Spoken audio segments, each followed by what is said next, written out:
Broadcasting from the campus of Lansing Community College, this is LCC Radio 89.7 WLNZ Lansing. Hi, on LCC Radio and TV. It's good to have you along. We're on the Coffee Break Show. We're live in the studio. Corey Warren and Jackie Liebner are with us this morning. And how are you guys doing? Good morning, Jack. Very good. Appreciate you being here. You got a program coming up this weekend at Dart Auditorium called Straight Talk.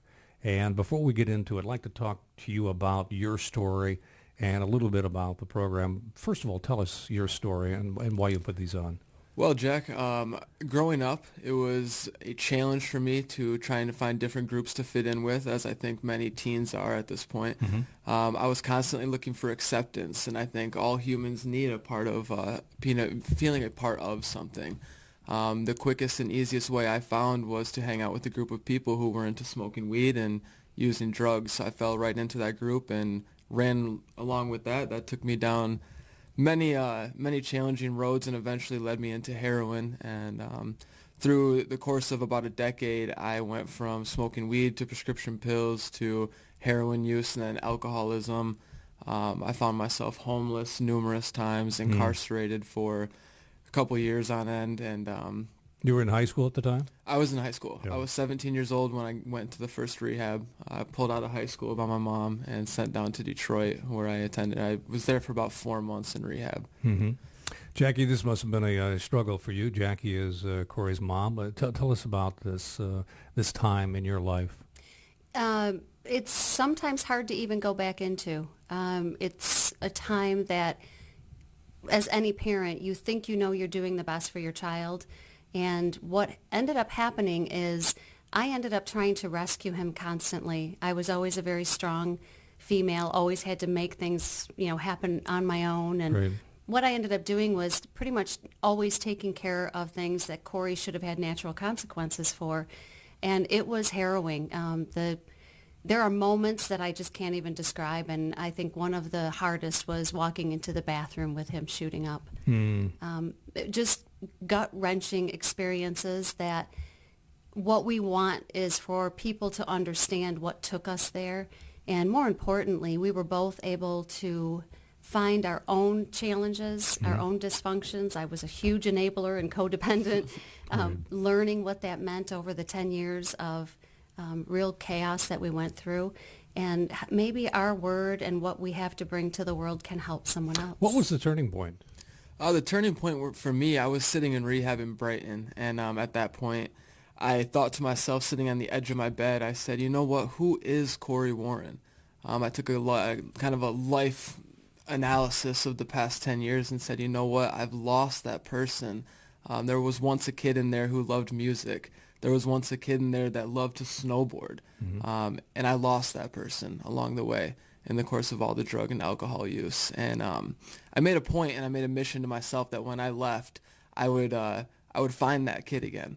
I would find that person, and that's exactly what I did. How many years did it take you to come out of addiction? Yeah, come out of it. I would say about a year or two, to really get out of the chaos of everything and into the life that I live today.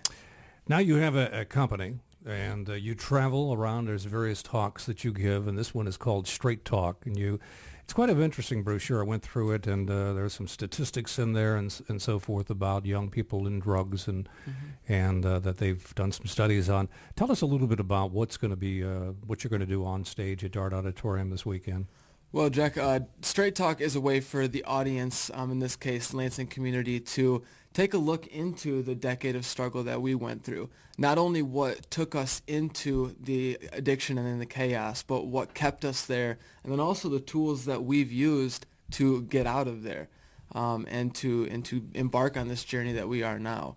It's a way for people who are struggling of all different sorts, not only addicts and alcoholics, but also anybody struggling with codependency and enabling, and the list goes on and on, to find a way, to find hope.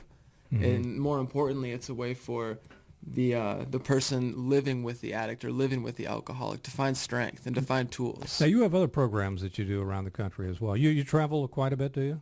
We have just started moving around the state of Michigan mostly. Mm-hmm. One of the greatest programs I think we have is called the OK program. And we take it out to ninth grade classes, and it's a 5-week program.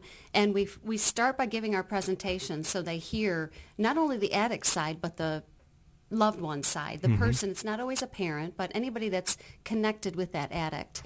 They can see both perspectives. And a lot of kids say, wow, I had no idea what a parent or somebody that loves an addict goes through.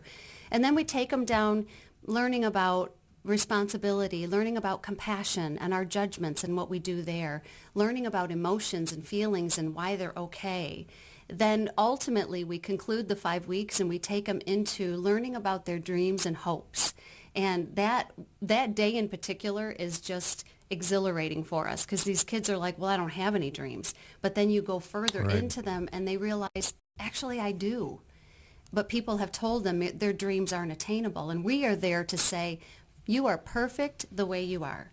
Who you are is perfect. And that's what they kind of walk away from the program with. I would imagine there's quite an impact when they can see you folks on stage, Corey, you recovering from your addiction, and Mom, the somewhat enabler and the helper and so forth. But, I mean, you got a real story. I mean, it's not like you're just the people that have never encountered this.